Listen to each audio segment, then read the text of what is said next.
Bien, jóvenes, vamos con el noveno vídeo de la guerra civil. Y por fin vamos a empezar.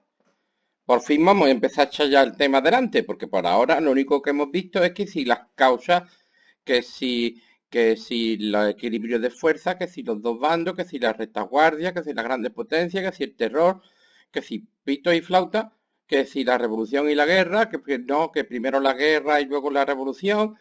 Uf, y todavía no nos hemos metido a despachar esto de una vez, ¿eh? Porque eso se está haciendo más largo que un día sin pan. Así que vamos a ir despachando ya el temita, porque vamos, Pablo. Nada más que quedan 800 imágenes más, no os preocupéis. Bien, estamos en julio de 1936. Esto, acordaros una cosita que Jimena, esto no está muy bien hecho, aquí habría que meter Jimena, el tesorillo, esas cosas todavía estaban en el bando republicano hasta septiembre. Pero bueno, julio del 36. ¿Y cómo está la situación? Pues ya vimos que con la parte donde controlaba, sobre todo el que mandaba aquí era Mola, controlaba pues lo que es Castilla, las zonas donde hay campesinos propietarios de sus tierras, Castilla, lo que es Castilla-León, Extremadura, norte de Extremadura, medio Aragón, Navarra y Galicia. España Cilicia, ¿no? ¿Qué se llama? Con la excepción del norte, lo de la Cilicia porque hay mucho granito, no tiene nada que es geología. Con la excepción del norte que está en manos de la República, menos Oviedo, que está aislado. Luego tenemos que todo lo demás está bajo el control de la República, salvo que hay Podellano, que se rebeló en Sevilla y controla esta zona. Os digo que Jimena no, Jimena todavía no, pero esta zona ocupando Cádiz y Algeciras, que va a tener una importancia tremenda para los rebeldes, con puntos aislados como Granada o Córdoba. La sublevación fue un fracaso en Málaga. Welling terminaron todos fusilados. Los de Málaga, los de Madrid o los de Barcelona terminaron fusilados. Fanjul en Madrid y Godet en Barcelona. Bien, en principio, considerando que tienen el kilómetro cero, la mayor parte de las industrias, la mayor parte de la población, toda la flota de guerra, la mayor parte de los aviones, la mayor parte de la Guardia Civil, las reservas de oro, las fábricas de municiones, en principio el carbón de Asturias, en principio todo el mundo pensaba que iba a ganar la República. Pero el problema es que la República no toma iniciativa. ¿Os acordáis que cuando se reparten los fusiles, los sindicatos de izquierda, las organizaciones de izquierda, la FAI, la CNT, la JSU, el Partido Comunista, empiezan a tomar sus propias iniciativas a nivel local, y en unas partes hacen la revolución, como los anarquistas, en otras no, y el gobierno de Madrid, del señor Giral, pierde totalmente el control. Esto hace que, es curioso, estas miles de pequeñas revoluciones que están teniendo lugar en la zona republicana, destruyen la autoridad del poder central, pero no ponen un poder alternativo que se pueda enfrentar a los rebeldes, por lo cual la iniciativa es de los rebeldes. ¿Y qué hacen lo primero que hacen los rebeldes? Pues hombre, lo primero que tienen que hacer los rebeldes es solucionar sus dos problemas estratégicos gravísimos. Aquí no tienen ni una sola fábrica de municiones. La fábrica de municiones está en Sevilla. Y sobre todo sus tropas, los legionarios y los regulares, las tropas más efectivas y Franco, están en Marruecos. Y aquí en medio está el Jaime I, el acorazado Jaime I, que por cierto la primera acción de guerra de suya es bombardear Algeciras. Por lo cual lo primero que tienen que hacer es llevar las tropas hasta aquí como sea. Para ello se recurrió a un puente aéreo. Un puente aéreo es usar aviones yendo y viniendo, yendo y viniendo, yendo y viniendo entre el aeropuerto de Tetuán y el aeropuerto de San Pablo, en Sevilla.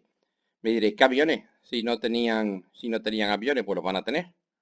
Los van a tener porque aquí interviene Hitler y les da un montón de transportes Junker Ju-52, el famoso Tante Ju, el Tiahu, que será el transporte alemán en la Segunda Guerra Mundial típico.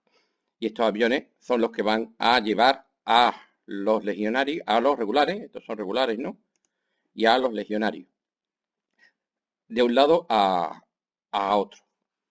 También hay que decir que esto es el primer puente aéreo de la historia, pero también es muy lento. En este avión caben 16 personas, ¿eh? no cabéis más. O sea, van de 16 en 16.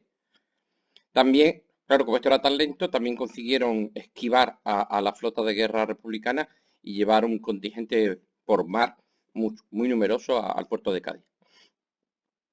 Entonces, lo primero que hemos visto es que Franco está ya en Sevilla con la Legión, aquí está con Queipo de Llano, con los regulares. Esto es, que esto lo haya permitido la República es un error garrafal. Vamos, tenían que haberlo impedido usando pues lo que tenían, su aviación y su marina, y haber atacado el aeropuerto de San Pablo de Sevilla con todo lo que tenían. Porque es que no había otro sitio, ¿eh?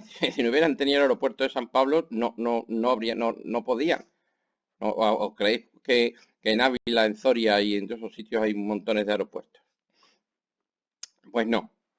Recordad el cuento de la tortuga y la liebre. El caso es que ya tenemos a las tropas de África en la península y la República ha perdido una baza fundamental. Aquí está Franco y tiene dos de sus mejores generales, general Yagüe y el general Varela, por ejemplo. Varela carlista, Yagüe falangista. ¿Qué es lo siguiente que van a hacer una vez que hayan pasado? Pues lo siguiente que van a hacer es abrirse camino. Podrían abrirse, atacar Madrid. Madrid lo estaban atacando por el norte y no lo conseguían. Aquí hay una montaña, ¿eh? Aquí está el sistema central. Además, Mola resultó ser bastante patata en ese aspecto. Entonces lo que hacen es abrirse camino desde el sur, con lo que se llama las guerras de columnas, y marchar hacia Badajoz y de ahí a Cáceres para enlazar con las tropas de Mola. Y esta es la marcha que van a hacer ese verano, con una velocidad tremenda. Una cosa, los legionarios y los regulares no eran tanto, ¿eh? Estamos hablando de unas tropas muy profesionales, muy bien preparadas, pero muy poco numerosas. Los milicianos les duplicaban, les triplicaban el número. Pero os digo que van a avanzar como un auténtico paseo militar, ¿eh? Van a pasar como un paseo militar. Van a machacar todo lo que se encuentren por el camino y se van a plantar en Badajoz en un tiempo récord. Donde, por cierto, aquí tenía una columna, esto se llama la guerra de columnas. Este tipo de maniobras son típicas de las guerras coloniales, por cierto. Pero bueno, son legionarios. Y por cierto, cuando llega Yagüe a Badajoz, captura allí un montón de gente y los lleva a la plaza de toros y los fusila. Es una de las primeras grandes matanzas una de las mayores matanzas de la Guerra Civil Española. Él se justificó diciendo que era terror táctico. Es decir, que no estaba en condiciones de tener tantos prisioneros, que tenían más prisioneros que tropas. Y entonces, ¿qué hizo? Pues matarlos. Evidentemente, no hay justificación alguna de esta burrada de matar a 3.000 tíos así perdón, de tirón así por las bravas en la Plaza de Toros. Es una de las primeras burradas y estas barbaridades de la Guerra Civil Española. La matanza de la Plaza de Toros de Badajoz. Por cierto, mientras estaban sonando las ametralladoras en la Plaza de Toros, Yagüez estaba tranquilamente afeitando en una barbería al lado, ¿eh? No, de verdad. Cuando llegan las noticias de la caída de Badajoz, y por cierto, de la unión de los dos focos, lo primero que hicieron fue pasar camiones y camiones y camiones cargados de munición, cargados de munición para el ejército del norte. Cuando en Madrid se sabe la noticia de lo que ha pasado en Badajoz, los milicianos asaltan la cárcel modelo con la excusa de que hay un incendio y hacen las sacas de presos. Hacen la primera gran saca de presos. ¿Qué es una saca de presos? Pues esto estaba lleno de gente de derechas, estaban metidos en la cárcel. Pues te metes, lo sacas y lo fusilas. Por eso se llama una saca. Y es otra matanza tremenda. Cuidado. Y es otra matanza tremenda, esta vez del otro bando. Prácticamente se llevan días las dos matanzas. Aquí es, por ejemplo, uno de los presos que estaba era Melquíades Álvarez, de los republicanos radicales de toda la vida. Claro, os recuerdo que los radicales eran de derechas, eran republicanos. No hay nadie más en republicano en el mundo que Melquíades Álvarez, pero de derecha. Ya era muy mayor para estar metido en política, no tuvo prácticamente ningún papel en la República, porque era un hombre muy mayor, pero estaba en la cárcel y lo mataron. Además hay una anécdota muy tétrica con el pobre Melquiades Álvarez. Cuando estas noticias fueron también un bombazo, además, no sé si entendéis, la República había conseguido una especie de superioridad moral viendo la salvajada que habían hecho los asesinos de Yagüe y de los asesinos de Franco y los nacionales, ya no son franquistas, cuidado, los sublevados, vamos a llamarle sublevados, nacionales, como quieran, en Badajoz. Y esa salvajada y esa brutalidad les había dado una especie de superioridad moral que inmediatamente pierden. Porque claro, en el momento que tú haces otra salvajada igual, pues, pues, pues la pierdes. Por ejemplo, para el propio Azaña fue un trauma. Eso de yo no quiero ser presidente de una república de asesinos.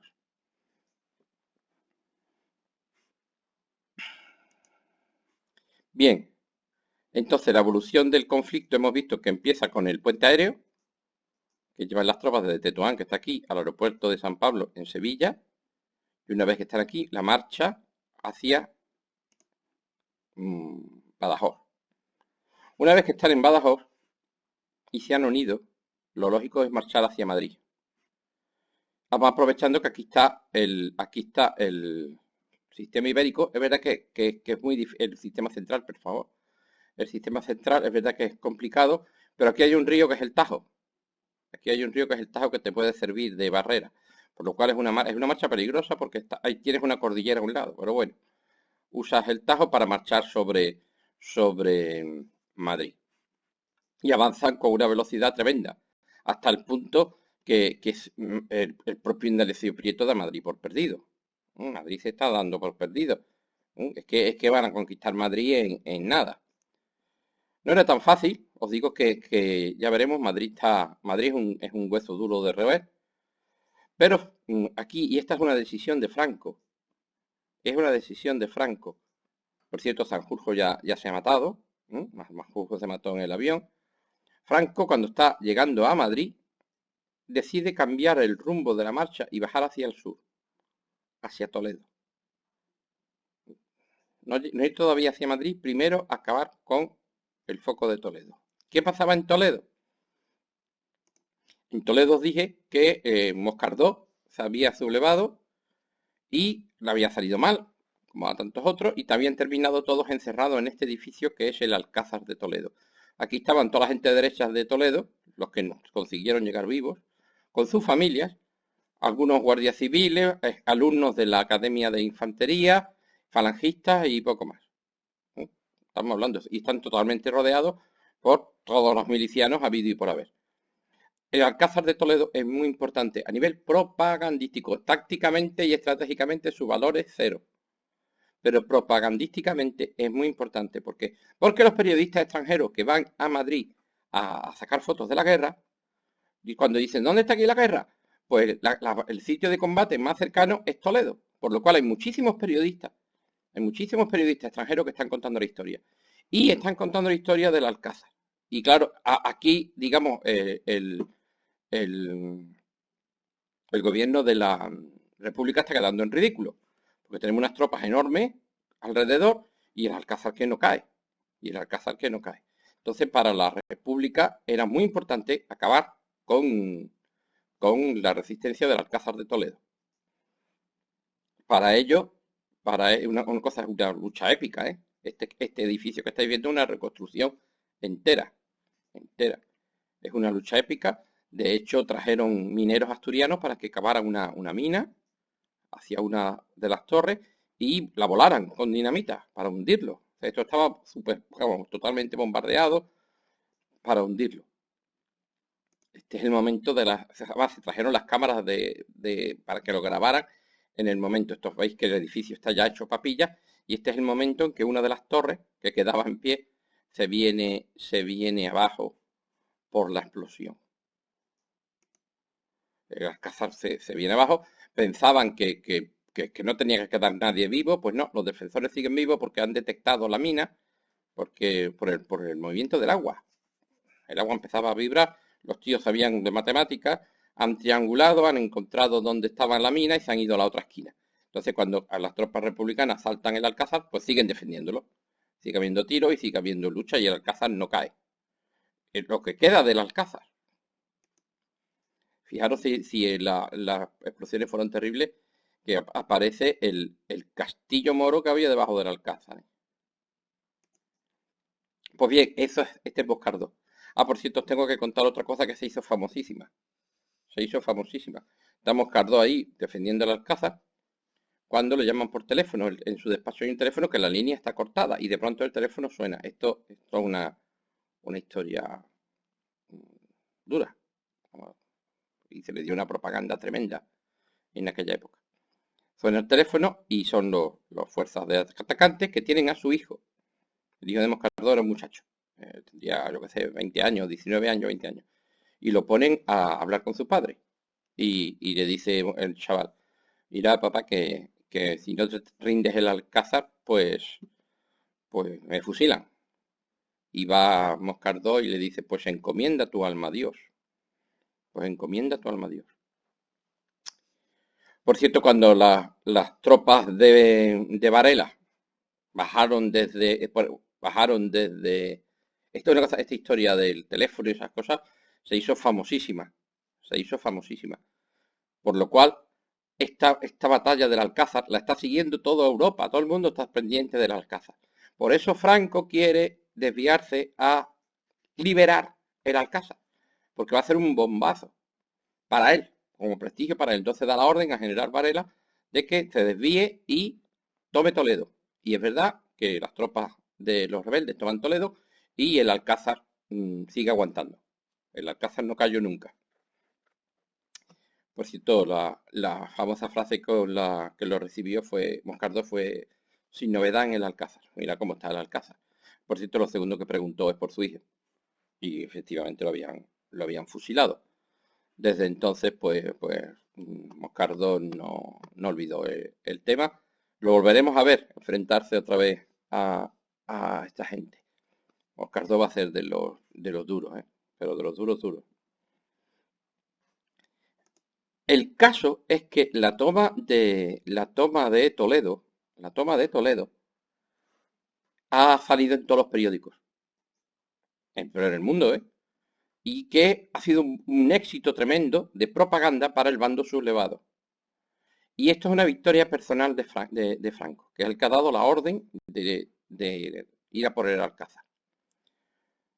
En septiembre, a finales de septiembre, se reúne en Salamanca la Junta Nacional de Defensa para decidir, como ya os expliqué, quién iba a ser el jefe supremo del ejército. Y ahora se presenta Franco con la baza de que ha hecho el puente aéreo, con la baza de que han llegado hasta Extremadura, y con la baza de que están a las puertas de Madrid, y con la baza del prestigio enorme que le ha dado mundialmente, lo ha hecho famoso, lo del Alcázar de Toledo. Es decir, Franco desvió las tropas al Alcázar de Toledo para conseguir prestigio personal que le sirviera para imponerse como generalísimo en la reunión de la Junta Nacional de Defensa. Pues probablemente. Pues sí. Y entonces es verdad que Franco te sale de allí siendo pues generalísimo y caudillo con poder absoluto mientras dure la guerra, pero eso se quedó así en el aire. Para rabia de Queipo de Llano y de Cabanellas. Entonces, lo del Alcázar de Toledo entonces fue una maniobra de propaganda de Franco. Sí, claro, probablemente. Como no, sí. Fue un error táctico, o mejor dicho, un error estratégico. Es curioso, es un éxito político para los que a partir de ahora vamos a llamar franquistas, al bando franquista, porque es verdad que está a las órdenes de general Franco. Oye, y Franco manda, Y Franco manda. Ya veremos, también tiene sus limitaciones, pero bueno. Políticamente hablando y propagandísticamente hablando, la victoria en el Alcázar de Toledo es un éxito rotundo, pero estratégicamente hablando es un error. ¿Por qué? Porque tenían que haber ido por Madrid. Madrid estaba prácticamente a su alcance. Madrid era el momento. Y con esa tontería de irse a Toledo, no irse a Toledo, que salir en los periódicos, patatín, patatán, la Junta de Defensa, le han dado a Madrid semanas de tiempo para reorganizarse. Y en ese tiempo la defensa de Madrid cambia totalmente. El bando de la República cambia en ese lapso de tiempo que va entre final del verano y principios del otoño de 1936. Y eso lo van a pagar los sublevados. Eso le va a costar caro a Franco. Entonces teníamos el principio de la guerra. ¿Eh? Y vemos como ahora esta es la situación cuando llega noviembre. Por cierto, aquí ya ha caído Jimena. Y ya vemos que se han unido toda la parte, toda la parte de Andalucía con Extremadura. Oviedo también ha sido, ellos decían, liberado. Y también Córdoba y Granada, que estaban aisladas. Han hecho unos avances para mantener Córdoba y Granada. Y vemos que han llegado a Toledo y están a las puertas de Madrid. Y ahora va a venir la batalla de Madrid. En el otoño y el invierno del 36. Madrid se prepara. Madrid se prepara para la lucha, aunque muy pocos apuestan por Madrid, pero se prepara con una gran propaganda y con de todo. Esta foto es de mis favoritas de la Guerra Civil. Esto es la puerta, esta es la calle Toledo, ¿no? Y esto ya es la Plaza Mayor, y este cartel de no pasarán. El fascismo quiere conquistar Madrid, pero Madrid será la tumba del fascismo. El lema de no pasarán, Madrid será la tumba del fascismo, quedará eso. Y el lema de los republicanos a partir de ahora es no pasarán, que por cierto no es nada original, es el lema del ejército francés en la Primera Guerra Mundial, on ne passe pas, no se pasa. Pero bueno, esto apareció sobre todo en un discurso de Dolores Ibárruri por radio. Entonces no pasarán, aquí pararemos al fascismo, Madrid será la tumba del fascismo. Lo primero que ha pasado es que hay un cambio de gobierno. Giral se va, porque Giral no había hecho absolutamente nada, y el que asume el poder del presidente del gobierno de la República, es Francisco Largo Caballero, del PSOE. Sigue siendo presidente de la República Manuel Azaña, que por cierto se ha ido a Barcelona. Y el que está aquí es presidente del gobierno de la República, es Largo Caballero. Con ministros, hacen lo que se llama el gobierno de la victoria, con ministros, de ejemplo, de defensa y de ataque, como él decía, a Indalecio Prieto, pero también entran ministros comunistas y sobre todo entran anarquistas. Es la primera vez que yo creo que en una historia de España, anarquistas, no, en una historia mundial, anarquistas, García Oliver, líder de la CNT, entra en un gobierno. Sí, Pablo, eso es imposible. Porque los anarquistas están en contra del gobierno. Bueno, pues vale, pues, pero entró. Si queréis os cuento que no, pero eso es lo que hay. A esto le llamaron el gobierno de la victoria. Y lo que deciden es, ya está bien de perder el tiempo. Ya está bien de perder el tiempo. Hemos desde julio a octubre, hemos estado tocándonos las narices. Los fascistas, como ellos les llamaban, nos están comiendo el terreno, se nos están comiendo la merienda, ya los tenemos a las puertas de Madrid, hemos perdido Badajoz, hemos perdido Extremadura, hemos permitido que los regulares y los legionarios se nos planten en las mismísimas puertas de Madrid. Hasta aquí hemos llegado. Hasta aquí hemos llegado. Que para eso tenemos más fábricas, más población, más armas, más tanques, más todo. Lo primero que hay que hacer, y esa es la primera orden que da Largo Caballero, es el rollo de los ejércitos de milicias.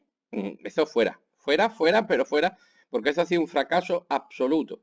O sea, los milicianos no sirven para nada. Sí, para pasearse con los fusiles por la Rambla de las Flores de Barcelona. No, que no. O sea, vamos a crear un ejército serio, con disciplina y en plan serio, en plan militar, la palabra es castrense. Para ello se llama el Ejército Popular de la República. Y aquí dice todas las milicias fundidas en el Ejército Popular. Además, fijaros, aquí está la bandera de la FAI-CNT, del PNV, la bandera republicana, Partido Comunista, los catalanes, los valencianos, Madrid y Andalucía. Está la bandera de Andalucía, ¿no? Yo qué sé. Yo diría que sí. Yo creo que es la primera vez que aparece. El Ejército Popular de la República. O sea, un ejército enorme, por cierto, que va a coger a todos los milicianos y le va a decir, se acabó. Ahora ya no sois civiles armados, ahora sois soldados, con todo lo que ello implica. Por cierto, aquí también están llegando ya los asesores militares soviéticos. Acordaros el papel de la Unión Soviética. Y aquí este ejército va a ser un calco del ejército soviético, hasta las insignias, vamos. y la estructura militar basada en brigadas mixtas, que por cierto fue un éxito, funcionaba muy bien. Incluso tiene una figura que es el comisario político, el comisario, nervio de nuestro ejército, del ejército popular, no es el ejército de la República, es el ejército popular. Y estos comisarios políticos son una figura siniestra del ejército rojo, del ejército soviético, que es una especie de chivato de la NKVD metido dentro de cada regimiento, en este caso de cada brigada mixta. Es un personaje, la verdad, que han dejado una herencia siniestra, los comisarios políticos. Vamos, yo creo que la Unión Soviética empezó a ganar la guerra cuando quitaron la figura del comisario político a finales del 42. Pero eso es otra historia. Bien, entonces es un calco del ejército soviético. Pero va a funcionar, cuidado, va a funcionar. Entonces hay que llevar a todos estos milicianos al orden y hacer un ejército de verdad. La propaganda es tremenda. La propaganda es tremenda.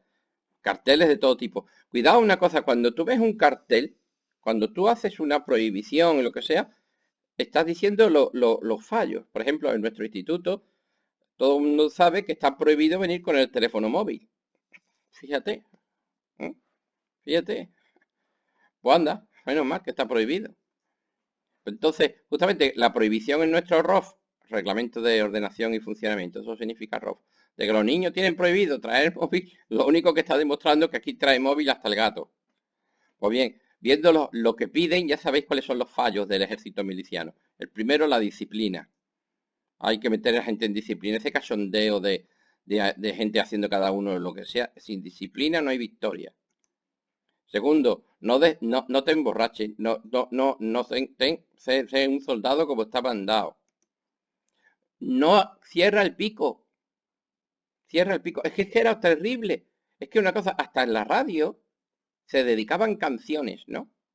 Y entonces llamaban los milicianos de Talavera de la Reina, que están en la puerta de Toledo, en el lado derecho de la Alcázar, con el quinto regimiento de no sé qué, de no sé cuántos, saludan a las chicas de su pueblo y le dedican esta canción. Pero a ver, ¿cómo va a decir por la radio la situación de una unidad militar? Es que son tontos.